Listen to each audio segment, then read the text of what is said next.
Recuperação, essa é a palavra que mais se ouve no futebol mineiro nos últimos tempos, né? Bom, no caso do Galo, então... agora, será que vai? O alívio com reencontro com a vitória, depois de 9 jogos, já deu lugar à concentração para o próximo desafio.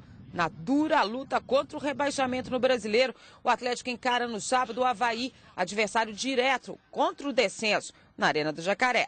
Para ratificar a reação, o Galo precisa voltar a mandar em seus domínios. Sem os estádios da capital, o Galo vem jogando no interior. A Arena do Jacaré é o principal palco. Mas o Atlético fez 4 jogos no Ipatingão, onde ganhou 1 e perdeu 3. Resultados que fizeram o presidente Alexandre Calil definir a mudança de estádio como estupidez.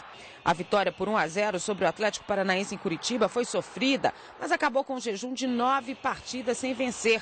O Atlético voltou a somar pontos no Campeonato Brasileiro e já vê a saída da zona de rebaixamento de perto. Mas apesar de respirar um pouco aliviado, o time sabe que ainda há muito a fazer. A equipe tem uma queda muito grande, fica um mês sem vencer, é complicado, é difícil lidar com isso. Então, a gente já passou por poucas e boas esse ano, espero que a gente possa encontrar o caminho da felicidade, principalmente nesse segundo turno. Manter um time de um jogo para o outro é raridade, outro problema que o Atlético vem enfrentando nessa temporada. Apenas uma vez o Galo repetiu a escalação em abril e Dorival Júnior ainda era o comandante. O campeonato ainda era o estadual. E dessa vez, se quiser, Cuca poderá manter a escalação para o próximo jogo. Graças a Deus, essa vitória foi muito importante para a gente. E agora vamos com tudo aí, para cima do Avaí, para conseguir os 3 pontos, Deus quiser. E eu peço que os torcedores vão lá, apoia a gente, confia na gente que vai dar tudo certo. E o Cuca tá lá, né, lendo os relatórios, né? O que será que ele estava lendo ali? O Renan Ribeiro foi outro que desabafou depois de um jogo, né? No caso dele, foi o Atlético Paranaense, a vitória do Galo. O goleiro voltou a falar sobre a pressão que o grupo sofre. Acho que todo atleta sofre com pressão, né? Não quer pressão, não joga bola. Vai participar de outro esporte, né? E a gente vinha de um momento aí de uma sequência de derrotas aí muito grande, né? E a gente até acaba entendendo a impaciência do torcedor, entendeu? A gente sofre junto com eles, né? Isso aqui é a nossa vida. É o nosso ganha-pão. A gente vem, treina forte e os resultados não estavam vindo. A gente, a partir do jogo do Corinthians, que a gente estava conseguindo fazer uma boa partida, abrimos 2-0 e sofremos uma virada. Contra o Cruzeiro, a gente acredito que jogou bem melhor, mas também não conseguimos um resultado, né? Então, graças a Deus, a gente conseguiu essa vitória em cima do Atlético Paranaense, fora de casa. Foi muito importante para a gente. Tá, então, Renan, como é que é? Quem não quer pressão não joga bola, vai para outro esporte. E hoje tá complicado, tudo tem pressão. O tempo inteiro tá pressionado, viu, Renan? Pode jogar no clube menor. Pode jogar no clube menor, que não tem, né, essa história toda do Atlético, que talvez não tenha esses últimos anos todos difíceis que o Atlético está vivendo, mas no Atlético vai ser sempre na pressão, enfim, vai ser dessa forma. Claro que o Renan foi muito prejudicado por N situações nessa temporada também. A questão do seu preparador de goleiros, o não ter integrado realmente no tipo, né, de preparação que esse treinador fazia. Acho que ele foi muito prejudicado, acho que ele foi prejudicado por uma zaga que não se acertou, por um meio campo que não se acertou, por uma bola que chegou livre lá atrás. Com certeza tem tudo isso, mas tem também o amadurecimento, que todo mundo esperava que ele chegasse nessa temporada um pouco mais diferente. Então, acho que todo mundo tem uma parcelinha de culpa aí. Né? Claro que tem. O Renan vive aí um ano de tentar consolidar, né? O que ele fez naquela reta final do ano passado, que foi fundamental para salvar o Atlético do rebaixamento. Teve vários problemas, como você disse aí. Eu até acrescento, Mara, acho que não foi nem ele que não se adaptou ao trabalho do preparador de goleiro, não. Acho que nenhum goleiro se adapta ao que o Barbiroto vinha fazendo. Porque a gente viu nenhum do Atlético, né? Porque eu acompanhava de perto e eu vi que o trabalho não era na mesma qualidade de outros profissionais. Agora, o Renan sofre muita pressão, até pela posição, né? O Atlético há muito tempo carece de um goleiro que se firme ali como titular da posição mesmo.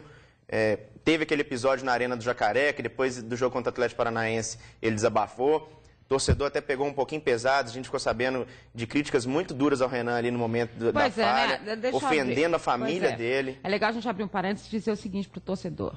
A gente sabe, né, as dificuldades que os times estão passando e tudo, mas, gente, levar para o lado pessoal, explorar os problemas pessoais, né, o que as pessoas trazem na sua trajetória de vida, é muito triste, né? As pessoas precisam ter um pouco mais de consciência nessa história do futebol, que às vezes vocês levam tão a sério uma situação, né?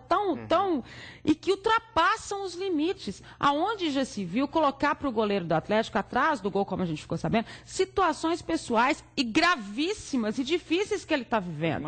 Né? E que o povo tem esse anúncio. Isso é um absurdo. O torcedor tem que saber. O torcedor, eu acho que o atleticano que acompanha de perto sabe que o Renan tem um problema gravíssimo dentro da família dele. Uma irmã que luta contra o câncer, e mexer com isso depois de uma partida, porque o goleiro falhou. Isso não é humano, isso não é humano. Não. Realmente é para o torcedor repensar um pouquinho. O mesmo torcedor que foi atrás do gol para pegar no pé do Renan Ribeiro, nesse momento, deve ser o mesmo que brigou do lado de fora do estádio. E esse não é o torcedor que o Atlético precisa. Ele precisa de alguém que esteja ao lado do clube, como pediu o Alexandre Calil, para que abraçasse a equipe nesse momento, empurrando, e não usando questões pessoais para criticar um atleta do time, que só prejudica uma situação como essa. E é lamentável. Isso não vale em qualquer situação da vida da gente, né, Romero? Em qualquer situação da vida. Não é porque não é o goleiro, é qualquer pessoa.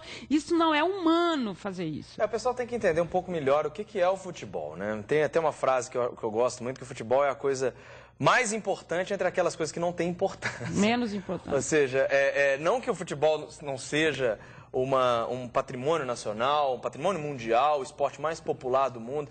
Ele é o que é exatamente por essa leveza também, né? Por ser um jogo imprevisível, um jogo em que tudo pode acontecer, em que é difícil você apontar favoritos, porque os times mais fracos costumam fazer surpresas, o objetivo é muito difícil. Ou seja, ele é um grande orgasmo ali, o gol, ou seja, não é que você toda hora está de frente a uma cesta para você fazer o ponto, se você mantiver uma regularidade você vai ganhar o jogo. Não, você pode ficar o tempo inteiro perto do gol e não fazer nada. Claro. Então é um esporte muito diferente, mas o pessoal tem que entender um pouco melhor o que é isso. Não é uma questão de vida ou morte.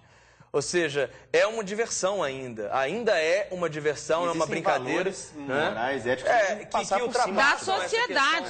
Isso é da sociedade. O futebol, ele tem que ser, sim, um escape de diversão, uma descontração. Você que trabalha, você que estuda, você que tem uma vida boa ou ruim, etc. Que o futebol sirva para ali você desaguar suas emoções, boas e ruins, mas dentro de um limite social e humano. Claro, ninguém está pedindo para ser santo, para não ir lá e falar palavra, nada disso, né? Não existe essa santidade em termos de futebol. Que nunca exista mas tem que no Brasil, ter o respeito a quem está lá, o respeito ao indivíduo, o respeito a quem está do seu lado. E isso é um problema social. Aliás, as pessoas levam muito, né, só para o futebol, né? Porque o futebol se aparece mais nesse sentido, mas é um grande problema que merece uma discussão muito maior, né? Que é um problema, eu diria, nosso hoje, de todos nós, seja qual for a nossa área de atuação. E as redes sociais deixam isso muito evidente. Às vezes, a internet, pelo anonimato, as pessoas agridem umas às outras numa facilidade incrível. E isso quando chega no estádio, em que você também é um anônimo ali na arquibancada, você também cai nessa estupidez e entra no lado pessoal muito forte. Gente, mas as leis hoje, as pessoas dizem, né, através da internet, aqui não vai acontecer nada, estão totalmente erradas, né? Hoje existe a punição, existe a forma de chegar, existe a forma de descobrir de onde é que está vindo a mensagem, então ninguém fica nesse anonimato, mas não, doce ilusão de quem faz. E acho que tem que ser isso. Talvez aqui todas essas situações aconteçam porque a punição está muito longe da gente, né? Quando a gente começar a ter a punição na nossa sociedade de uma forma geral, eu acho que a história vai começar a mudar um pouquinho. Vamos falar do Emerson Ávila, que é o novo técnico do Cruzeiro, pelo menos é o que o Cruzeiro passa efetivamente nesse momento de forma oficial, que ele não é interino, né? Que ele é oficialmente o técnico do Cruzeiro, mesmo com as notícias que chegam, acho que o Cruzeiro teria conversado com o Renato Gaúcho ontem à noite, Renato Gaúcho que saiu do Atlético Paranaense, e foi para lá o Antônio Lopes, que troquem, e o Renato Gaúcho que disse que estava deixando o Atlético Paranaense porque queria ficar um pouco mais perto da sua família, o que eu achei interessantíssimo, porque o Renato Gaúcho, do que a gente conhece do histórico dele, dar uma declaração dessa foi no mínimo estranho, né? Muito estranho. Vinha fazendo um trabalho razoável no Atlético Paranaense, com 7 jogos seguidos sem derrotas, Perdeu para o Atlético e, de repente, no dia seguinte já pede para deixar o comando da equipe, para ficar mais próximo da família. Até recentemente, uma reportagem na internet dizia que ele era um sujeito mais calmo hoje. Melhorou muito. Que ele era muito mulherengo e que estava mais para esse lance de família. Mas daí a pedir para sair, porque ficar perto da família realmente não dá para compreender. A família pode ir lá também, né? A família pode ir procurar. O avião está aí, né? Para cima e para baixo para fazer isso. Com relação ao Emerson Ávila, é um treinador que eu gosto. Eu acho que ele merece uma oportunidade na equipe do Cruzeiro, mas não vai ser a solução. Ele vai chegar, vai ocupar esse espaço que era preenchido pelo Joel Santana e vai fazer um trabalho para manter o Cruzeiro ali naquela zona intermediária da tabela. Vai jogar sem jogadores, porque o Cruzeiro vendeu grande parte do seu elenco. Pelo menos não corre o risco de perder mais alguns. Mas vai jogar sem bons jogadores, tem ali o Montijo e o Fábio. Vai chegar para cumprir ali, a grosso modo, para cumprir tabela, para deixar o Cruzeiro numa situação razoável e, quem sabe, brigar ali pela Sul-Americana e Copa Libertadores da América. Não acredito que vai resolver o problema do Cruzeiro de uma forma geral. Ainda tem janela aberta, tá, gente? Na Turquia só fecha segunda. Será que tem alguém indo para a Turquia? Que ainda tem também Coreia. Eu estava conversando com o Alex hoje de manhã, tá, gente? O Alex vai ficar no Fener, tá tudo tranquilo por lá, ele vai ficar lá, mas a janela lá só fecha segunda. Pois é, meio complicado. Isso em termos de Cruzeiro, complexo, mas eu também concordo com o Pinel. O Emerson chega para tentar deixar esse trabalho pelo menos estável, mas ele não tem material humano agora para o time brigar pelo título do Campeonato Brasileiro.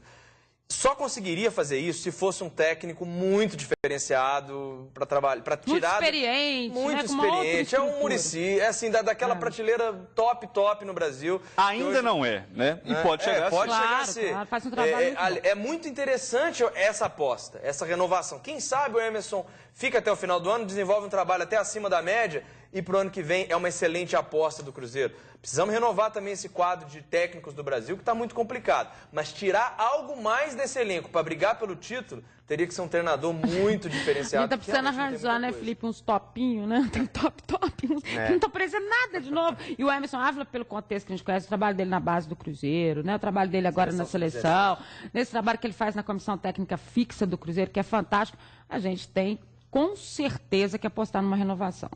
Ainda tem muitos jogos pela frente, né, Dimara? Foi só a primeira rodada do retorno do Campeonato Brasileiro. Mas acho que o Cruzeiro perdeu muito tempo, muitos pontos com o Joel Santana, que vai ser difícil do Emerson recuperar agora.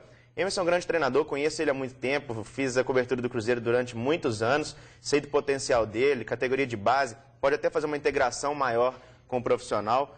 É um cara muito bacana de trabalhar, torço por ele para que dê certo, mas não sei se vai dar tempo de ainda fazer alguma coisa, de buscar essa coisa que a gente tanto bate nessa tecla, desse algo mais que o Cruzeiro quer. Sorte para Emerson Ávila, você vê a importância de se ter uma comissão técnica fixa, né? Agora o Cruzeiro não vai ter problema, não vai utilizar exatamente a comissão técnica fixa dele que estava para lá. Isso é muito legal. Vamos com o recado da Vilma Alimentos.